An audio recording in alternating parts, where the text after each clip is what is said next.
My name is Tom Barcelos, and I'm the current president of West United Dairymen.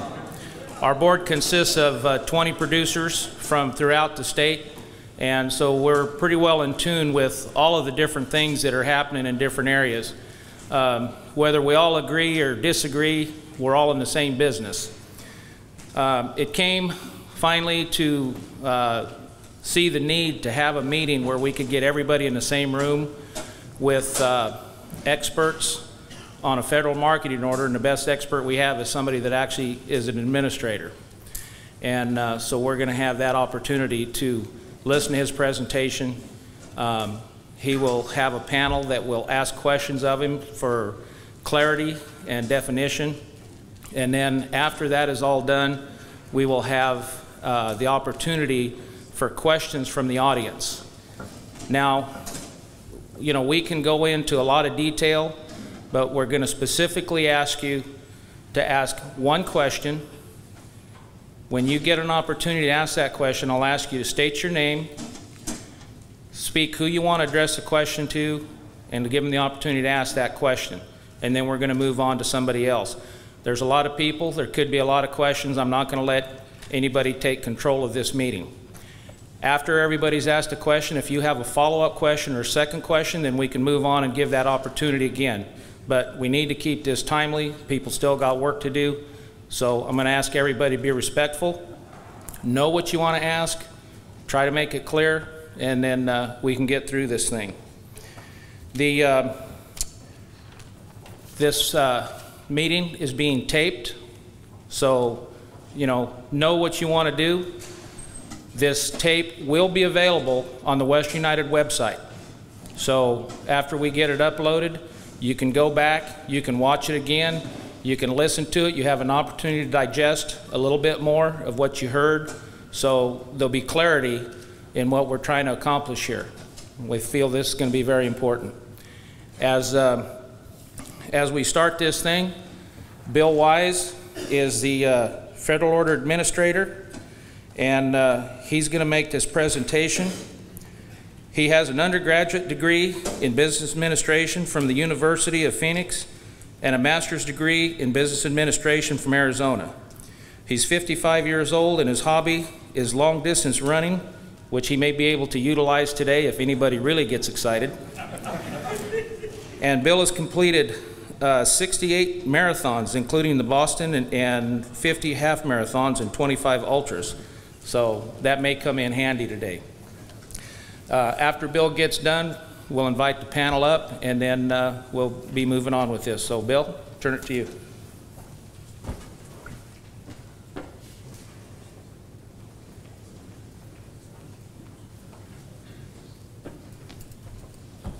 Probably should have run up here, huh? Thank you, Tom.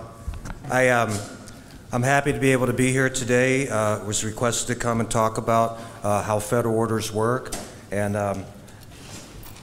again, after 31 years with the department, I should have a little bit of expertise on that. But I have to say that I grew up in Pittsburgh, Pennsylvania, inner city kid, and didn't know a whole lot about agriculture or milk or dairy products, except you went to the store and you bought them. So when I started with the Federal Milk Order Program in 1981, I immediately felt at home because there's just a lot of darn good people in this industry. They're just good people and doing what they love, and for every sector of it, whether it's the production sector, the marketing sector, our sector, the regulatory sector, people really care, and it's just, I really like, this is a great industry. So this slide and the last slide are going to be identical. I anticipate there's going to be more than one question today that either I do not have the answer for or I'm not qualified to speak on, but I don't have any problem being a conduit for anybody who wants to find something out that I don't have an answer for. I can put you in touch with people that can help you. And so this is my contact information. That's my direct line in Phoenix. We also have an office in Bothell, Washington, which is a little bit north of Seattle, but the best is to call me here. I check my voicemails all the time, and that's my email. And then also our website. Our office's website has a lot of good links to all the other market administrators' offices, to dairy programs in DC. So let's jump right in. What do federal orders do? Well, similar to all regulatory programs for milk, we classify milk according to how it's used. We conduct impartial audits of handlers so that when the processors report to us on how the milk is used, that's what determines the price. We go in there, we do an impartial audit. And one of the side things of that related more to the processor sector than us, we're in there a couple times a year doing an impartial audit of their system. We audit their books and records, we look at their computer systems. It's very valuable to them because we're giving them a service that we find they have a cell error in some of their spreadsheets, or they have something in their process that we've caught. So it's valuable to handlers from a business standpoint, and certainly to producers from accurate reporting. We verify weights and tests. Obviously we can't test every producer every day, but we test the machines that determine the pay tests. So we have all the market administrators' offices have very qualified, extensive laboratories, and so we do a lot of testing because, as you well know, the milk is paid for based on its components. Federal orders can regulate interstate commerce. That's certainly something different than what states can do.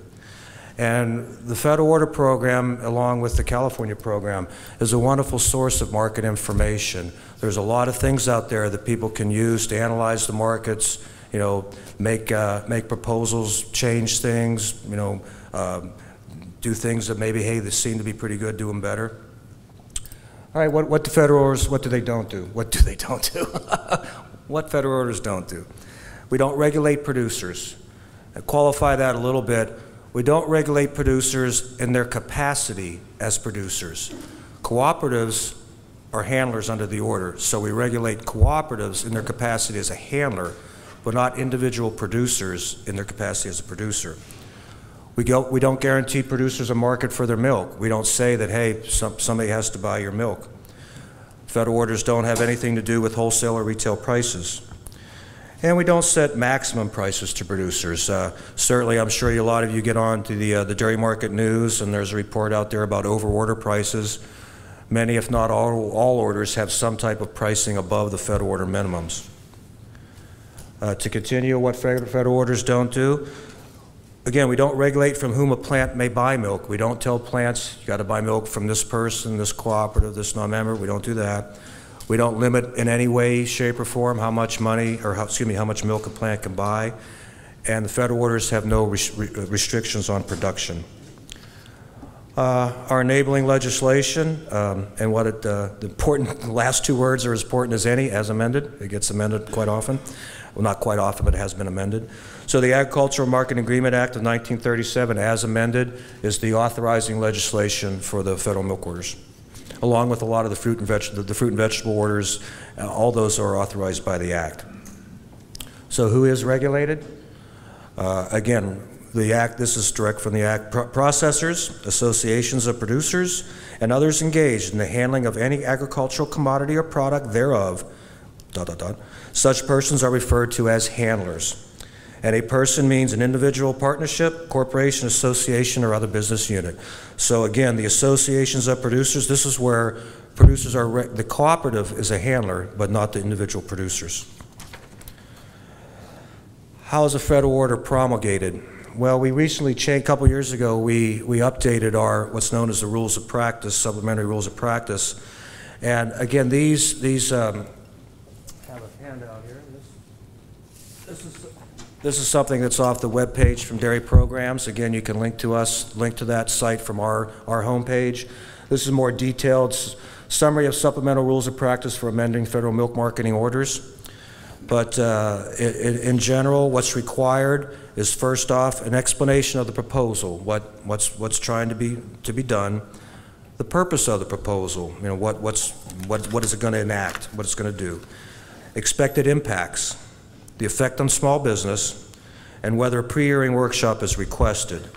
Now, again, from what's available on the website, it's a little bit more detailed. So, proposals to amend a federal order must include a description of the disorderly marketing condition or conditions that the proposal is intended to address, a description of current federal order requirements or industry practices relative to the proposal, The expected impact on industry, including producers, handlers, and consumers.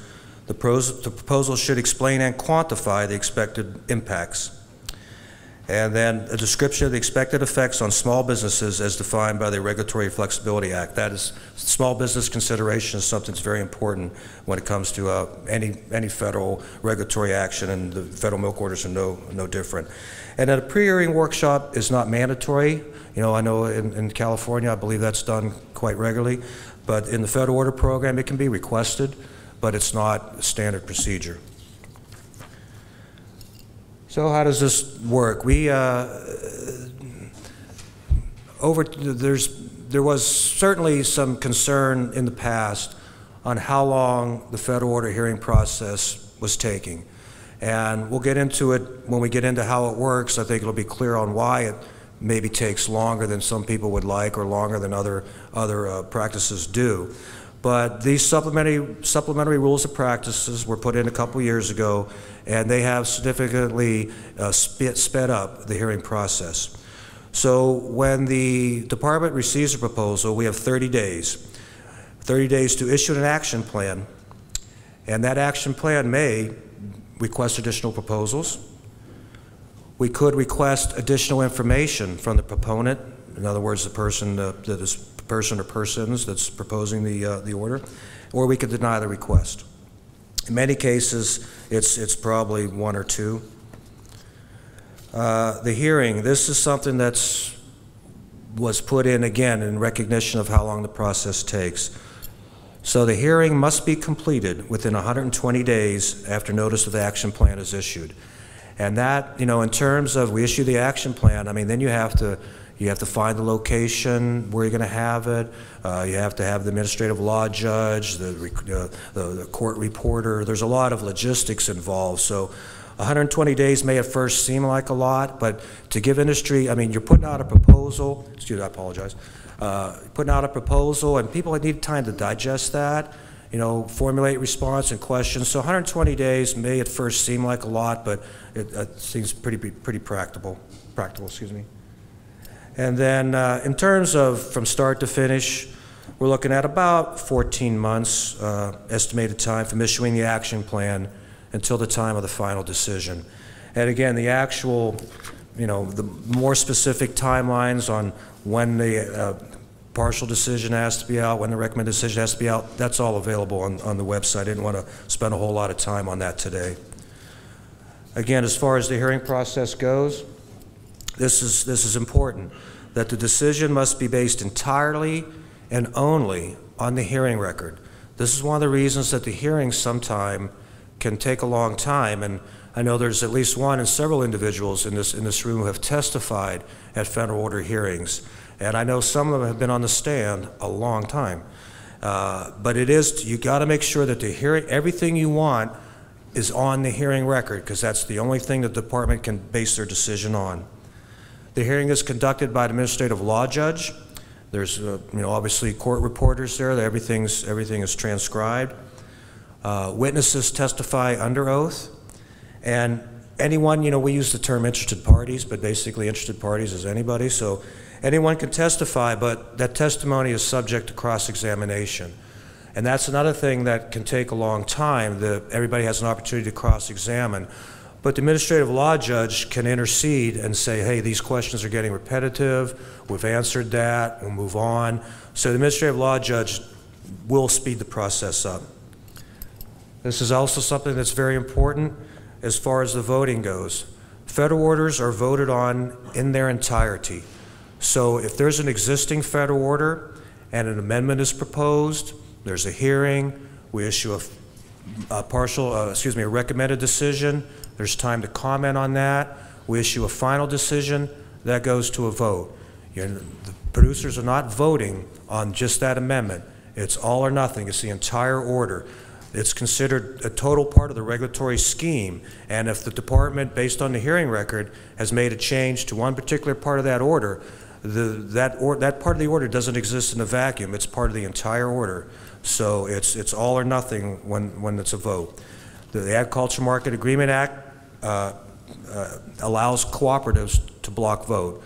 If cooperatives want to permit their members to not block vote, that's up to them. But the Act permits cooperatives to block vote. In terms of who's going to vote, a representative period is determined by the Secretary. This is a little easier to do when you're having an amendment to an existing order because you know who the producers are. When it's a new order, the tendency is to be obviously more inclusive than exclusive. So persons who are dairy farmers at the time they cast their ballot, so you can't be out of business and vote. You have to be a dairy farmer at the time you cast your ballot, and who would have been producers as defined by the order had the order been in effect during the representative period. So again, for an existing order, that's a little bit easier to quantify. For a new order, the terms of the order should give the Secretary an idea of who would be able to vote. As far as approval goes, you'll see the word "or" in there. We'll explain that in a minute. But the order must be approved by at least 2/3 of the eligible producers or eligible voting producers who supplied more than 2/3 of the milk represented in the referendum. A yes to either one of these, then the order's in or the amendment's in. It's either one. If both of them are no, it's out. If both of them are yes, well, obviously it's in. But if either 2/3 of the producers or 2/3 of the milk votes yes, then the order's in. Terminating an order. And this would be an absence of a hearing. A lot of people are probably aware we had a hearing. There was a Western order. We had a hearing there, and the department, got contentious at times.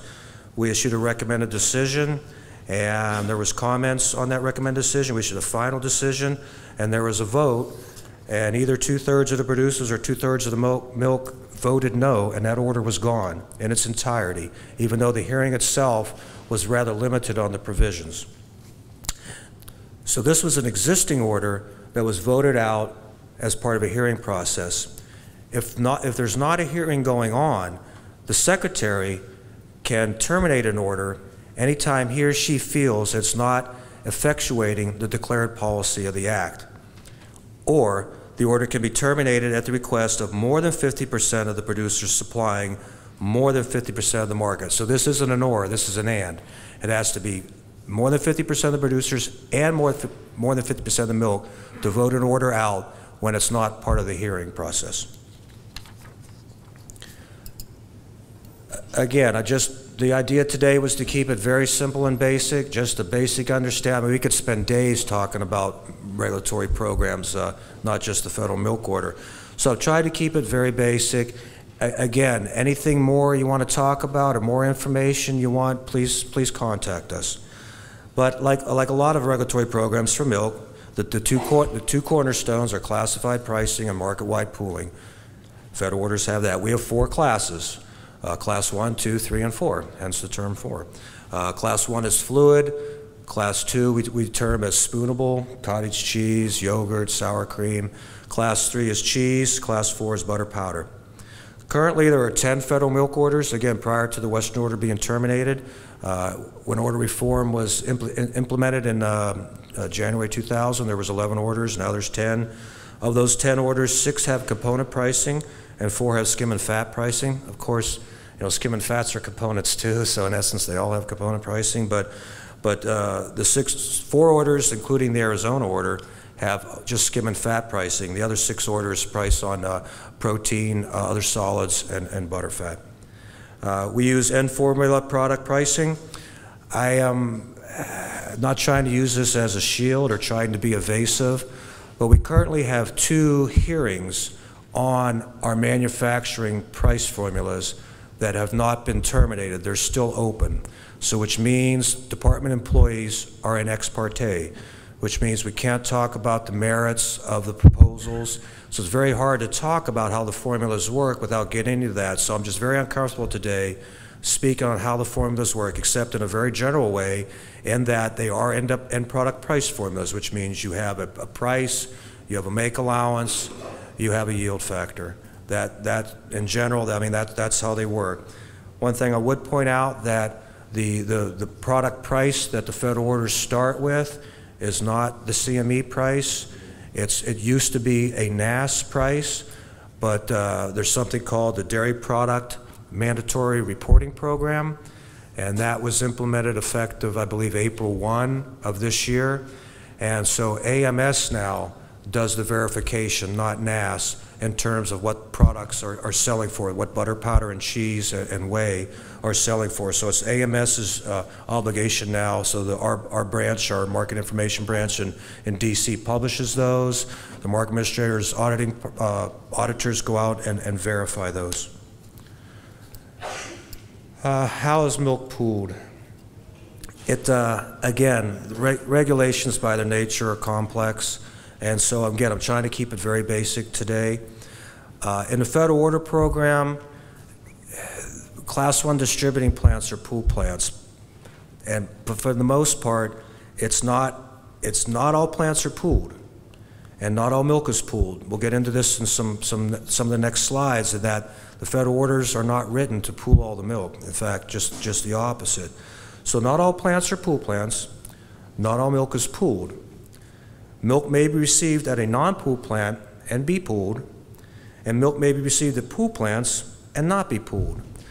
Now, this last bullet, as far as milk being received at pool plants and not be pooled, this is normally a result of provisions that almost all the orders have, and it's called dairy farmer for other markets. What it's intended to do, being part of the pool and having access to the blend price, is something that producers acquire by virtue of their association with the Class 1 market. So there's like the Pacific Northwest order says that if you're going to be a producer under Order 124, the Pacific Northwest order, all of your milk that month has to be pooled under that order or some other order, or you can't be a producer. The Arizona order, that dairy farmer for other market provision, says if any of your milk goes to a plant that only has 3 or 4 use, then you don't have to pool that. The rest of your milk can be producer milk. If it goes to a plant that has Class 1 or 2 use and that milk's not pooled, then you can't be a producer. The idea with this is again, to protect the integrity of the pricing scheme. So it's, if you had groups of producers that, hey, we have some higher valued uses over here we have access to. Say we have a Class 1 or Class 2 outlet we have access to, but we want to keep that to ourselves. We don't want to share that with the pool. But we want, for the milk that they don't need, well, we want to be part of the pool and get the blend price for that.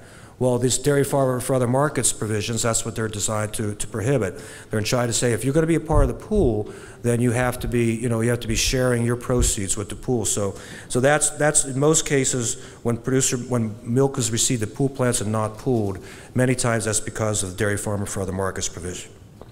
A lot of the stuff I'm talking about, I assume we're going to have questions on, so that's why, again, just going basically. In terms of producer qualification, I think this is pretty standard anymore. The milk must be grade A, and that's state or county. The federal order, we look on a duly constituted state authority or county authority, depending, determine whether the farm is grade A or not.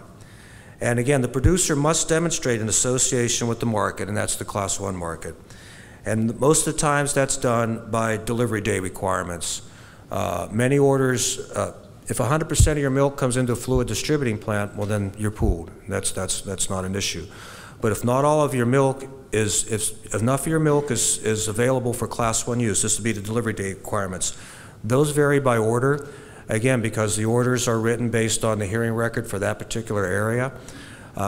They vary from 1 day a month, 3 days a month, so this would be every month. Some orders, like the Arizona order, in order to pool your surplus milk to non-pool plants, you have to come into a pool plant 1 day a month. In the Pacific Northwest, and that's every month, in Pacific Northwest it's 3 days a month. And it has to be the equivalent production. It doesn't have to be 1 day. It has to be, we're going to look at take your total production divided by 30 and see if you have 1 day or 3 days. But that's every month. Some orders you just have to come in once. You come in 1 day, you're qualified. As long as you don't lose your qualification status after that, then you don't have to keep coming in. But again, the orders are designed to make sure there's enough Class 1 milk and enough reserve milk to be part of the pool, but they're not written to pool all the milk. And again, we'll get in some slides in here coming up on diversion limits. So what type of pool plants do we have? In essence, we have 3 types of plants with a hybrid. So we have Class 1 distributing plants. Those are the plants that bottle and sell Class 1 milk in the marketing area. We have supply plants. Those are less prevalent in many orders than they used to be. You know, back when farms were smaller and, you know, the cities were smaller, there was needed areas out in the country to a place where milk could accumulate and then be shipped in bulk when farms were smaller. But there still are supply plants, but those are plants that ship bulk milk. So the milk is not received directly from the farm to a bottling plant. It goes to a supply plant where it's loaded on trucks and then moved in bulk to a distributing plant. There are co-op manufacturing plants. These are plants that are located in the marketing area, owned and operated by a cooperative, and again, we'll get into how that's qualified. But those, again, the key things are located in the marketing area and owned and operated by the cooperative. There is system pooling, and something I missed putting on here is also unit pooling. Most, but not all orders, but most orders provide either for both unit pooling and system pooling or one or the other. Unit pooling applies to Class 1 plants. If there's more than one plant located in the marketing area, owned by the same handler, those plants can be combined for pool plant qualification purposes as long as one plant alone, the primary plant, meets the distributing qualifications for a pool plant. Most of the orders go by the 25-25 rule. To be a Class 1 distributing plant, at least 25% of your receipts must be used in Class 1. And of that Class 1, 25% must be distributed in the marketing area. So the plant has shown, number one, it's primarily, you can argue 25%, but it's primarily a bottling plant, and it has a significant association with the marketing area. So those plants, other orders, the percentages vary a little bit in terms of how much Class 1, how much of the receipts are used in Class 1, and of that Class 1, how much is distributed in the marketing area. But the 25-25 is the majority of the utilization. So say a handler has a Class 1 plant that's, say, 50-50, 50% Class 1, 50% other. They also maybe have a predominantly Class 2 plant. Those 2 plants that wouldn't qualify, doesn't have 25% in Class 1, doesn't have 25% in the area. Unit pooling permits that handler, again, provided those plants are located in the marketing area, to combine those plants into a unit as long as the primary plant qualifies on its own. So again, you add in some Class 2 usage. If combined, they're still 25-25. Both those plants could be pool plants, again, provided that the one plant can stand alone. Now, system pooling is a little bit different. The system pooling applies to supply plants and co-op manufacturing plants. And if, again, the system must perform under the requirements of the order, but individual plants of that system are not required to. So there's a little bit of difference between unit pooling and system pooling. But again, the system pooling is the same way. They have to be located in the marketing area. When it comes to co-op manufacturing plants, they have to be operated by co-ops or a federation of co-ops. And if they were proprietary, have to be operated by the same handler. So again, continuing with types of pool plants, distributing plants, this is what we just kind of talked about here, but distributing pool plants, they're not based on where they're located, they're based on where their milk is sold. So say in Arizona, if we had a plant in New Mexico that was at least 25% Class 1, and of that Class 1, 25% was sold in the Arizona marketing area, that plant would be a pool plant. So again, it's where the milk is sold that determines the regulatory status of a fluid distributing plant, not where the plant is located. And again, just what we talked about is we're looking at 2 things, the percent of receipts in Class 1 and the percent of Class 1 in the market area. Pool supply plants, again, pool supply plants move a percentage of the milk associated with the plant to pool distributing plants. These provisions vary by order. And again, we're talking about a plant that has shown an association with the Class 1 market of the order, And that is, and whatever percentage that is, say maybe 20% or all their milk has to go distributing pool plants, or 40% or 50%, those percentages are based on the hearing testimony. There was testimony at the hearing that resulted in these percentages, so they're not identical across orders. They're order specific based on the hearing record. So as long as those supply plants meet those performance requirements on the order, then they can be pool plants. Co-op manufacturing plants, not every order has co-op manufacturing plants. Both of the Western orders have them. Pacific Northwest and Arizona have them. Co-op manufacturing plants, again, are operated by a co-op located in the marketing area. And again, a percentage of all the milk pooled by the co-op must be delivered to pool distributing plants.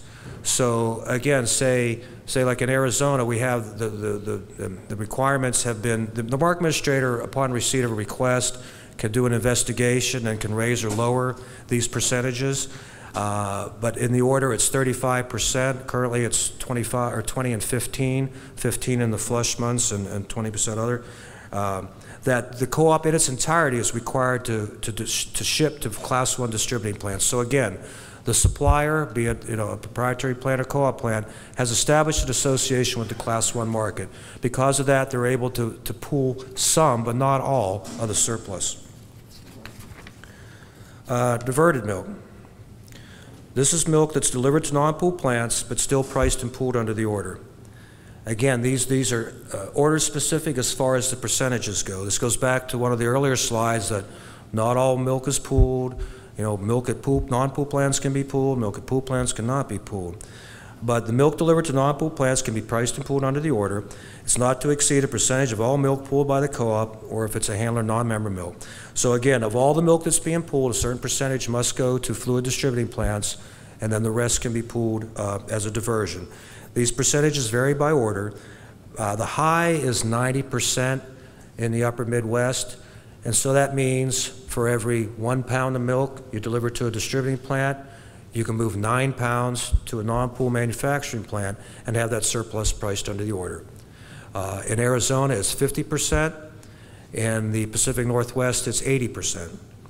In some of the high Class 1 orders in the Southeast, it's 25 to 35% in the Appalachia order, and about 20 to 25% varying by season in the Florida order. So again, the orders that tend to have high Class 1 utilization, they tend to have a higher blend price, and so the diversion limits under those orders tend to be smaller. Orders with lower Class 1 utilization, those diversion limits tend to be greater. So again, in our part of the world, it's 50% in Arizona and 80% in the Pacific Northwest. This is a hot button issue at times, depooling. The orders provisions, again, are not written to pool all the milk, and they're written for an historical price alignment, meaning that Class 1's the highest price, and then Class 2, there was a time where orders only had 2 prices. You had a fluid price and a manufacturing price. We evolved over time. We went from 1 price from 2 classes, then we went to 3 classes, where butter, powder, and cheese were all in Class 3, and now, effective 2000, we're in 4 classes. So fluid, spoonable, cheese, butter, and powder. And when those prices have historical price alignment, it's the highest valued use, the lowest valued use. So when you're pooling all these uses, clearly the higher price is going to drive up the average price, and the lower price will bring down the average price. So the reserve supply is not required to be pooled. Again, that pooling the reserve supply is determined by your association with the Class 1 market, and that varies by order. Now, so if the manufacturing prices in the Northwest, in Order 124, one of the main drivers for depooling is the difference between the 3 and 4 price. So if that difference, if producers are looking, or entities are looking at, well, what's that blend price going to be? Well, if the Class 4 price is low enough relative to the Class 3 price, and the Class 1 price is not high enough over Class 1, 2, and 3, and 4, it can result that the order blend price would result in something less than the Class 3 price. So a handler's cost of milk is always their utilization value. Handlers always pay the class prices. Producers receive the blended value, or average price. So if a handler's value at class 3 is going to be above the average price of the order at blend, they pay into the pool. If the average price is here and their utilization value is here, they draw out of the pool, because all producers are due the average blend price. The higher utilization pays in because their cost of milk is greater than the blend price, so they pay in. This utilization value down here is below the blend price, so they draw out. So handlers' costs are equal among classes. Producers get the blend price. So all producers always get the blend price. The cost of milk to handlers is always the class prices. So depooling will result when handlers think that they're going to be paying into the pool on manufacturing milk. Now, some orders, again, I'm not, I don't administer other orders on a day-to-day basis, so, I have some rudimentary knowledge of how they work and what orders have what. But if we get into questions later on and how some specific provisions of orders work that are not in the 2 orders that I administer, then I'm going to have to refer you to that Market Administrator's office, because they're the experts on it. But the Order 30, which is the Upper Midwest order, and Order 1, which is the Northeast order, they both have provisions that do restrict the amount of milk you could bring back onto the order based on what was pooled the previous month. But our orders here in the West, Order 124, Order 131, do not have that. Quota plans, or a Class 1 base plan. Again, our enabling legislation for the for the Federal Milk Order programs is the Agriculture Marketing Agreement Act of 1937 as amended. And as that act currently exists, there is no authority for Class 1 base plans. That authority was first brought in 65. It was revised around 1970, and then the Food and Agriculture Act of 1981 terminated that. So there are no provisions right now in the act for any type of Class 1 base plan. In terms of any interaction between a federal order and a state order, 610I reads that the Secretary is authorized to confer with and hold joint hearings with the duly constituted authorities of any state, and to issue orders subject to 608C, which is the act, provision in the Market Agreement Act about with dairy, complementary to orders or other regulations issued by such authorities. There have in the past been some joint federal-state orders. There's been interaction between federal and state orders. I've called around to my colleagues. Currently, right now, there is no joint federal-state order. There's nothing where, right now, where the federal order turns any money over to the state for redistribution. There's no interaction from a regulatory standpoint. There are state pricing mechanisms in Pennsylvania, Virginia.